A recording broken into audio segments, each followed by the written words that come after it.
네, 이해찬 당대표의 계획선언으로 더불어민주당 제19차 확대 간부회의를 시작하겠습니다.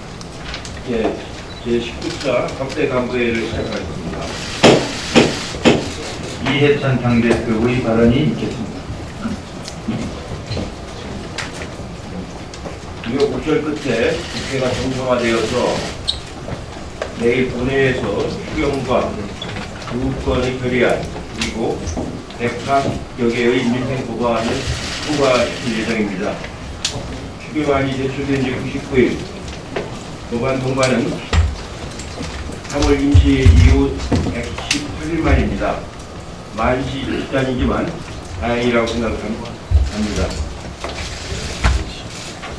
추경은 너무 늦었기 때문에 통과 즉시 신속히 집행되어서 국민과 기업, 현장에 바로 전달될 수 있도록 정부 측에 만전을 기해주기를 촉구하겠습니다. 또한 일본 경제보복 처리 결의안과 러시아의 영공 침범 및 일본의 독도 망원 비탄 결의안과 함께 기업 활력 제고 특별법, 택시운송사업 발전법 등 우리 당의 7대 민생 법안도 내일 통과될 예정입니다. 이제 국민께 희망을 드리는 국회가 되어야 합니다. 본전을 거듭한 20대 국회는 법안 처리율이 29.7%, 15,000건의 법안이 쌓여 있습니다. 최악의 국회란 오명을 지을 수 있도록 힘을 모아 나가야 할 것 같습니다. 일본 정부의 화이트리스트 배제 시 가장 높은 수준의 대응에 나서야 하겠습니다. 일본 정부는 잘못된 결정을 내려서는 결코 안 됩니다. 일본 정부의 정확한 입장이 나온 것은 아니지만 당정청은 화이트리스트 배제뿐만 아니라 다양한 시나리오를 두고 만반의 대응 태도를 나가도록 하겠습니다. 먼저 당에서는 최고위원회에서 소재, 부품, 장비 인력 발전 특위를 출범을 시켰습니다. 산업부 장관을 하시고 국회의장을 하신 정세균 전 국회의장님이 위원장을 맡아서 대책을 세워나가도록 하겠습니다. 또한 오늘 대통령님과 여야 5당 대표가 합의한 비상협력기구인 일본 수출규제 대책 민관정 협의회도 10시에 출범을 합니다. 국회 차원의 방일단도 오늘 일본으로 방문을 합니다. 모처럼 여야와 정부가 한 목소리를 내게 되었는데 모두 힘을 모아서 국민 앞에 달라진 모습을 보여드리고 국제사회에는 우리의 단호한 입장을 나타낼 수 있을 거로 기대를 하겠습니다. 한일 관계는 과거의 일방적인 관계가 아닙니다. 일본 정부는 감정에 휘둘리지 말고 현 상황을 차분하고 정확히 판단해서 문제 해결을 위한 대화에 나가야 합니다. 돌아올 수 없는 가지를 건너지 않기 바랍니다. 이상입니다. 다음은 이인영 원내대표가 있겠습니다.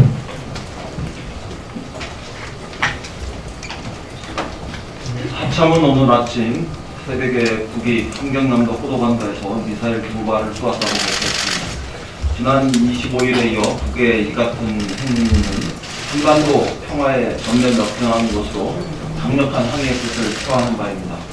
북은 9.19 군사합의 정신을 준수하여 평화를 해치는 일체의 위협과 행동을 즉각 중단할 것을 강력히 촉구합니다. 아울러 북의 이러한 행위가 반복될 경우 어렵게 마련한 남북관계와 북미관계 개선에 중대한 장애만을 조성하게 될 것임을 엄중히 경고합니다. 군과 당국은 상황을 예의주시하고 관련 동향을 추적 감시하면서 어떠한 경우에도 대응할 수 있도록 만전을 기해 주실 것을 부탁드립니다. 아울러 여야를 떠나 정치권도 초당적인 자세로 국회에서 국외 안보 위협에 일사불란하게 대처해 주실 것을 당부드립니다.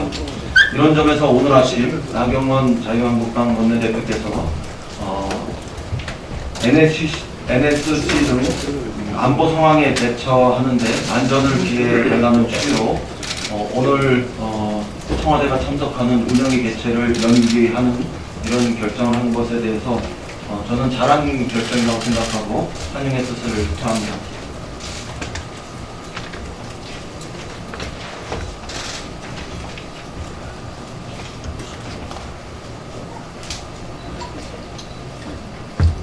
경제 한일전의 긴장감이 고조되고 있습니다. 일본의 아베 수상이 휴가에서 복귀하면서 조만간 가기를 소집하고 화이트리스트에서 한국을 배제하는 결정이 나올 것이라는 전망이 기승하고 있습니다. 국회 초당적 방일 대표단이 오늘 의원 외교길에 떠나고 일본의 경제 보복에 대응하기 위한 추경 시사도 박차를 가하고 있습니다. 자유한국당도 이제는 대일 경제 대응의 컨트롤 타워인 청와대와 정부를 향한 비난을 자제할 때라고 저는 생각합니다. 위기의 원인은 청와대라고 비난할 때가 아닙니다. 위기의 원인은 청와대가 아니고 일본 정부고 아베 수상입니다. 불이 나면 불구경을 하는 게 아니라 그 불을 끄기 위해서 한 바가지 물이라도 보태는 것이 우리네 심정입니다. 우리네 민심입니다. 오늘은 마침 일본 수출 규제 대책 민관정 협의회가 출범하는 날이기도 합니다. 경제 안보를 위해 초당적으로 힘을 모으고 임박한 한일 경제 대전에서 승리할 수 있도록 함께 노력합시다. 자유한국당의 대승적 태도 전환을 기대합니다. 이상입니다. 네, 다음 박주민 지구위원을 받아뵙겠습니다. 네. 국내 최근 연이은 미사일 발사는 한반도 평화 진전 과정에 어려움을 초래하게 될 것입니다. 이런 일이 다시 발생하지 않아야 한다는 점을 분명하게 밝혀줍니다. 그런데 자유한국당에서 최근 한반도 정세와 관련돼서 핵무장론까지 거론되고 있다고 합니다. 자한당 최고위원회에서 전술핵 재배치에 대해 협상에 들어가야 하고 이를 미국이 받아주지 않으면 즉각 핵 확산 금지 조약을 탈퇴하고 핵무기를 개발해야 한다는 주장이 나온 것입니다. 이는 세 가지 이유에서 한반도를 위험에 빠뜨리는 무책임한 발언이라 할 것입니다. 첫 번째로 NPT를 탈퇴하면 국제적인 제재를 받게 되고 고립되게 됩니다. 이는 당연히 심각한 경제적 위기로 이어지게 될 것입니다. 두 번째로 동맹국의 핵 우산을 제공하여 핵 확산을 억제해왔던 미국의 핵심 전략과도 배치됩니다. 세계적인 반미 대열에 서게 되는 것입니다. 참고로 이것은 한미동맹의 중요성을 강조해왔던 자유한국당, 특히 지난 주말에도 한미동맹을 강화하자고 주장했던 황교안 대표의 기존 입장과도 정면으로 배치되는 것입니다. 세 번째로 동북아시아에서 핵무장을 위한 경쟁이 촉발될 것입니다. 그럼 전에 없는 핵전쟁의 위협 속에 살아가야 할 것입니다. 특히 일본은 일부 언론 보도에 따르면 약 6천여 기의 핵무기를 만들 수 있을 정도의 플루토늄을 보유하고 있는 것으로 알려져 있습니다. 산더미처럼 쌓인 핵무기에 둘러싸여 평화로운 삶을 어떻게 살 수 있겠습니까? 손자병법에서는 싸우지 않고 이기는 길이 최선이라고 했습니다. 얼마 전까지의 일촉즉발의 전쟁 위기 상황에서 벗어나 한반도 평화공존의 길로 들어서고 있는 지금 단계에서 핵무장을 말한다면 그것은 자유한국당이 지금까지 비판해왔던 북한의 주장과는 다를 바가 없을 것입니다. 많은 국민들이 자유한국당의 최근 행보에 대해 내년 총선을 앞두고 국민의 안보 불안을 담보로 한 안보 포퓰리즘이라고 비판하고 있습니다. 여러 가지 어려운 외교 안보 상황 속에서 정쟁과 당리장렬은 중단되어야 할 것입니다. 기사 하나를 좀 소개해드리려고 합니다. 김병욱 민주당 의원이 경찰에 출석했다는 내용의 기사인데요. 이 기사에 보면은 민주당과 정의당 의원 10명은 경찰에 출석한 반면에 한국당은 3번의 경찰 소환에도 불구하고 한 명도 출석하지 않았다라는 내용을 담고 있습니다. 이 기사에서 두 번째로 좋아요를 많이 받은 댓글을 좀 읽어드리겠는데요. 국민들은 억울해도 경찰이 부르면 출석하는데 국민한테 봉사한다는 사람들이 특권을 누리며 경찰 출석을 무시하고 있다. 크크크크 하면서 크를 13개를 달아주셨는데요. 이것이 바로 국민들이 최근에 자유한국당 의원들의 불출석을 바라보는 솔직한 국감정이라고 생각합니다. 이런 식으로 법을 국회의원들이 무시한다면 어느 누가 앞으로 법을 지키겠습니까? 자유한국당 의원들은 법을 무시하는 모습을 보여주는 것을 중단하고 경찰 수사에 적극 협조해야 할 것입니다. 이상입니다. 박광훈 지구위원회가 네, 오랫동안 대통령 휴양지로 사용되었던 경상남도 저도가 47년 만에 국내 품으로 돌아가게 됐습니다. 대통령만의 추억의 섬인 저도가 아니라 국민들이 함께 추억할 섬인 저도로 거듭났다는 점에서 뜻깊게 생각합니다. 지역 어민의 생업 그리고 경남 도민들의 생활 편에도 크게 기여할 것으로 기대합니다. 저도 개방은 대통령의 특권을 내려놓고 대통령과 국민을 가로막아온 장벽을 무너뜨렸다는 점에서 의미를 찾을 수 있습니다. 특히 문재인 대통령은 임진 외란 때 첫 승리를 거둔 오포해전에서의 이순신 장군의 숨결이 깃든 곳이라는 의미를 부여했습니다. 국민이 원하는 방향 그리고 국민과 함께하는 방향으로 국민과 겸손한 자세로 소통하는 문재인 정부의 국정 운영 방식을 확인하게 돼서 기쁘고 또 환영합니다. 박주민 최고도 말씀하셨습니다만 자유한국당 내에서 핵무장론이 다시 나오고 있습니다. 이게 실현 가능하지 않다는 것을 스스로 잘 알고 있을 겁니다. 그런데도 이런 어떻게 보면은 허황된 얘기를 계속 하는 것은 이 정부의 한반도 평화 프로세스에 대한 거부감의 표시라고 봅니다. 이것은 아까 최고 말씀하신 것처럼 한미 동맹을 하겠다는 것이고 국제 경제 제재를 초래하겠다는 것인데 이게 얼마나 핵폭탄급의 부정적 파장을 몰고 오는가를 단 한 차례라도 생각을 했다면 이런 얘기를 할 수 없을 것입니다. 계속되는 핵무장론은 전쟁 가능 국가라는 야욕을 버리지 않는 아베 총리와 일본 우익 세력들과 너무나도 닮아있는 이란성 쌍둥이 같은 모습 자중하기 바랍니다. 아베 일본 총리와 우익 세력은 자신들이 지금 처해 있는 상황을 정확하게 인식하고 냉정하게 볼 줄 알아야 합니다.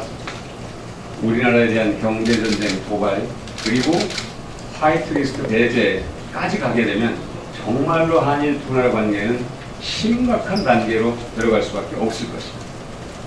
정말로 이 문제가 그렇게 간단한 문제가 아니라는 것을 지금이라도 분명하게 깨닫기 바랍니다. 한일 군사정보보호협정 연장을 말하면서 화이트리스트 배제를 말하고 또 자유무역을 말하면서 자유무역 질서를 교란한 이 이중적인 일본의 태도가 국제사회에서 일본이 참으로 신뢰하기 어려운 나라라는 그런 인식을 더욱더 분명하게 심어주게 될 것이라는 점을 깨닫기 바랍니다. 아베 총리와 우익 세력은 일본 사회의 분열 그리고 막대한 경제적 피해 또 국제사회 고립 등 너무 많은 것을 잃기 전에 이 경제전쟁을 중단하기 바랍니다. 간곡하게 충고합니다. 이상입니다. 네, 다음 서른 최고위원회가 읽겠습니다. 한반도 비핵화를 위한 실무 협상이 지연되는 가운데 북한이 오늘 또 단거리 미사일 2발을 발사했습니다. 북한이 한미 군사훈련을 문제 삼은 것은 새삼스럽진 않지만 정상 간 합의에 따른 협상 진전 국면에서 군사 도발을 지속하는 행위는 바람직하지 않습니다. 북한의 돌발적인 군사 행동은 어렵게 살려나가고 있는 비핵화 협상을 지체시키는 걸림돌이 될 수 있음을 강조한 바입니다. 이거 말고도 북한은 국제기구를 통한 우리의 쌀 5만 톤 지원을 거부하고 있습니다. 한미 군사연습을 운동하면서 세계 식량 계획의 수령 거부서를 전달했다고 합니다. 북한은 이런 군사행동이 한국의 대북 여론에 미치는 악영향을 간과하는 것 같습니다. 우리 국내 여론을 무시하는 것은 북미 관계에 매우 바람직하지 않은 영향을 끼친다는 점을 유념해야 할 것입니다. 다시 한번 북한 당국에 촉구합니다. 미사일 발사 등 도발을 즉각 중단하고 인도적 지원을 받아들여 남북 신뢰의 새로운 출발점이 되기를 당부합니다. 북한은 단편적인 숲을 보지 말고 평화라고 하는 산을 보면서 협상에 임해줄 것을 다시 한번 촉구하는 바입니다. 이상입니다. 네, 이어서 김혜영 최고위원의 발언 듣겠습니다. 많은 분들께서 말씀 주셨듯이 오늘 새벽 북한이 미사일 2발을 발사했습니다. 북한은 이러한 도발적 행동은 한반도 평화와 북한의 경제 개발에도 전혀 도움이 되지 않는 것으로 깊은 합니다. 우리 군의 철통 같은 안보 태세가 필요합니다. 일본과의 관계입니다. 일본이 대한민국을 화이트리스트에서 제외한다면 향후 일본의 경제 안보 외교에서 더 큰 타격이 있을 것임을 경고합니다.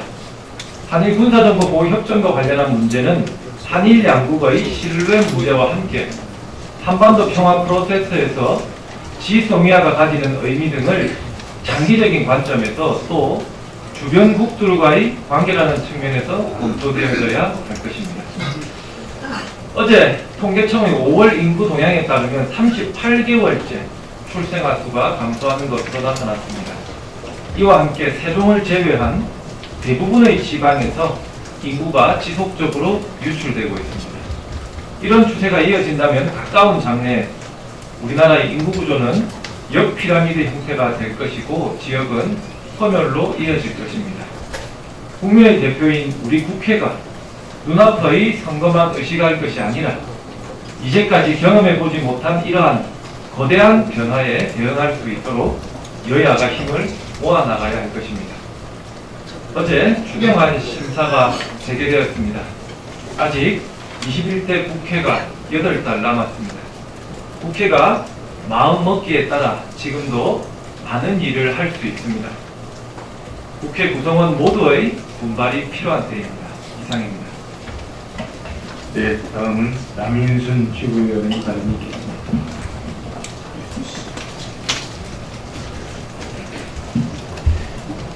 네, 오늘로 정부가 추가경정 예산안을 제출한 지 98일째입니다. 예결위원회에서 추경심사를 재개한 만큼 여야가 합의한 의사일정대로 내일 본회의에서 추가경정 예산안이 꼭 처리가 됐으면 하는 간절한 바람입니다.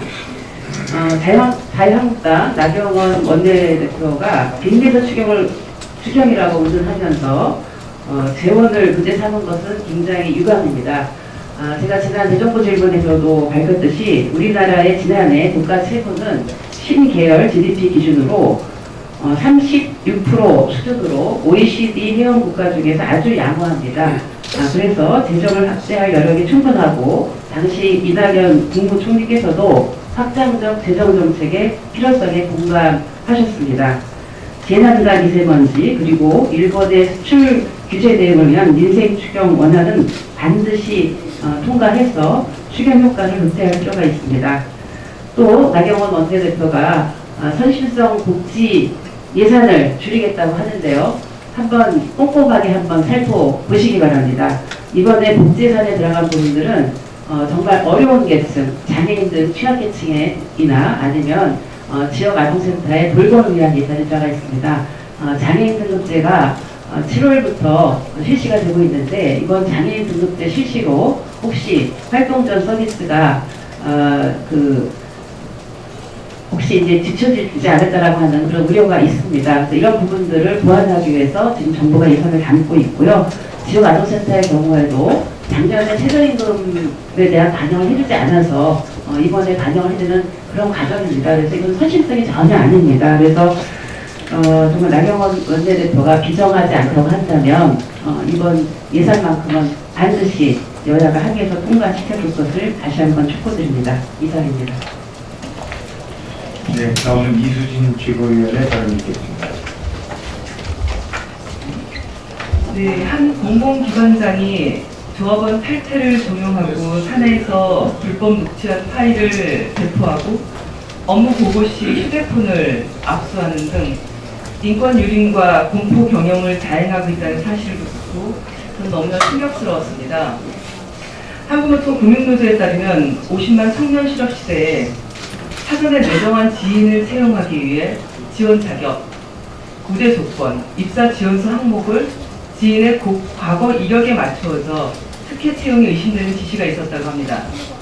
지방에 내려온 청년 신입사원들에게는 채용 공고에 숙소에 관한 언급이 있었냐며 본사 앞 공터에 텐트를 치고 자라는 심각한 공감 능력 결여 발언을 일삼기도 했습니다.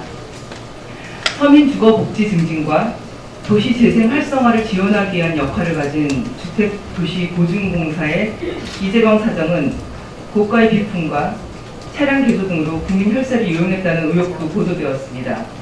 이 같은 경영 갑질과 자질 부족의 도덕적 책임과 법적 책임도 고려하고 있다며 금융노조는 대규모 집회를 앞두고 있습니다.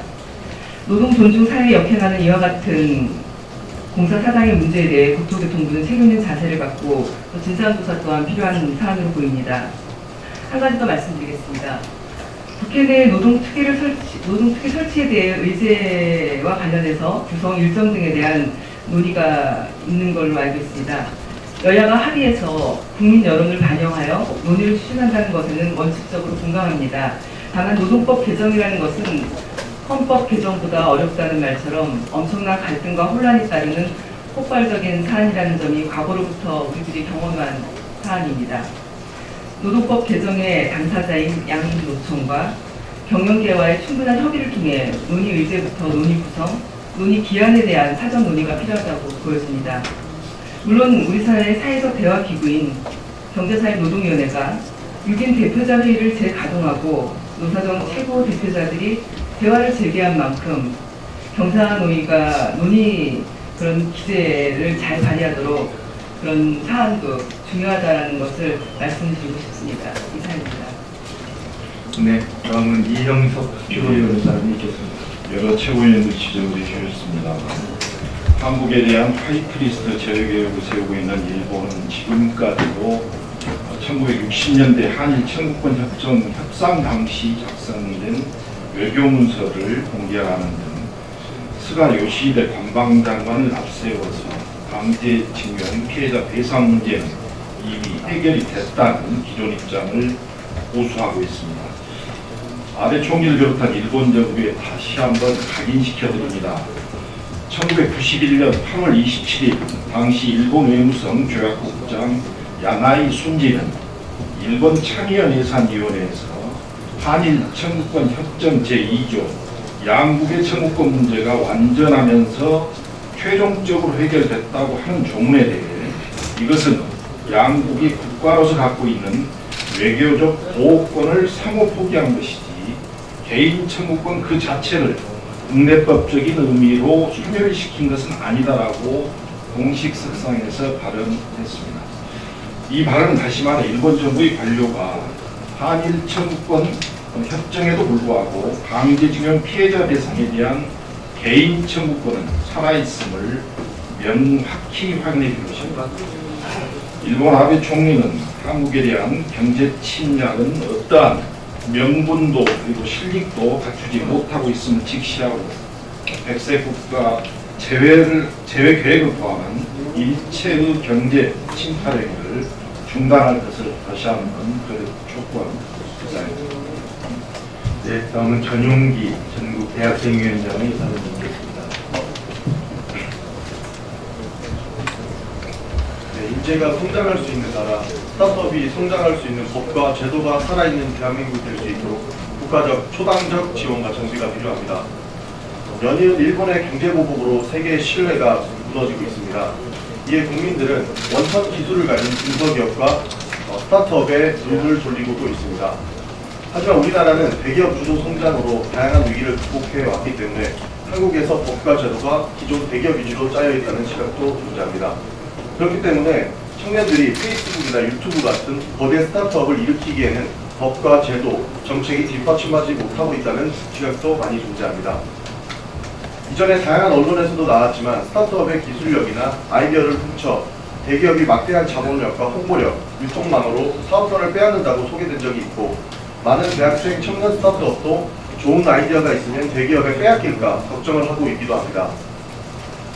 문재인 정부가 들어서면서 기존 중소기업청을 중소벤처기업부로 승격하고 지자체와 대학 등에서 스타트업을 지원하기 위한 다양한 프로세스를 보이고 있습니다. 이와 더불어 지식재산권 보호와 스타트업의 성장 환경 조성을 더욱 힘을 실어야 할 것입니다. 청년 정책은 다른 것 없습니다. 독일의 히든 챔피언은 하루아침에 만들어진 것이 아니라 무수한 노력의 결실입니다. 우리나라도 스타트업 성장에 앞서 법과 제도를 개선하여 스타트업이 성장할 수 있는 필수 환경을 만들어 주어야 할 것입니다. 이번 일본 경제보복 뒤에는 우리는 우리만의 진주를 발굴할 수 있도록 대기업과 중소기업, 스타트업이 상생 성장을 도모하는 지름길로 만들어야 할 것입니다. 이상입니다. 네, 다음은 이춘석 인권위원장의 발언이 있겠습니다.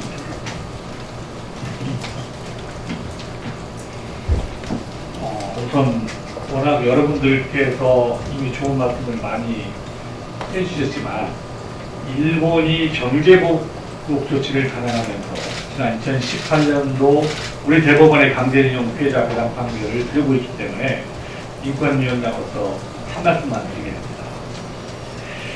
이 강제징용으로 평생을 고통스럽게 살아오신 이춘식 거래인신이 계십니다. 이분이 일본의 경제보복이 일어나자 나 때문에 미안하다 라고 말씀하셨다고 합니다. 위로와 하지를 받아도 모자랄 판에 이 피해자가 가해자로부터 또 다른 가해를 당하고 있습니다. 이것이 바로 일본 경제보복 조치의 저는 본질이라고 생각을 합니다. 지금의 일본 정부는 우리 대법원의 강제징용 배상 판결을 인정하지 않습니다. 왜냐하면 식민 지배의 불법성과 그들이 저지른 반인도적이고 반인권적인 범죄 행위를 인정도 하지도 반성할 수도 없기 때문이라고 생각합니다. 그리고 일본은 지금 이러한 사실을 뒤덮기 위해서 우월적 경제주의를 이용해서 한국의 경제보복 조치를 단행하고 있다고 생각합니다. 이러한 행위는 국가 간의 뿐만 아니라 일반 개인이 저질렀어도 엄청난 지탄을 받을 일입니다. 아마 이번 사태의 행방에 따라 일본에 대한 국제사회의 평가가 완전히 달라지라고 생각합니다. 국격은 단지 그 나라가 돈이 많냐 저금으로 판단하는 것이 아니라는 점 일본이 분명히 인식해 줄 것을 다시 한번 촉구합니다. 네, 다음은 장경태 청년위원장의 발언이 있겠습니다. 사적 면제 제도 및 무비자 입국 제도는 각 국가 간의 교류를 활성화하고 방문객의 번거로움을 덜기 위해 비자 없이 출입국이 가능하게 하는 제도입니다. 이는 인적 교류만큼이나 국가 간 상호 이해와 친선 증진 효과를 높이는 데 기여해 왔습니다. 우리나라는 사적 면제 제도 및 무비자 입국을 체결하고 있으며 2019년 현재 사적 비자를 면제받은 국가도 189개국이나 됩니다. 우리 대한민국은 한반도에 위치한 대륙 국가이지만 분단과 지리적 이유로 외국과의 교류가 쉽지는 않습니다.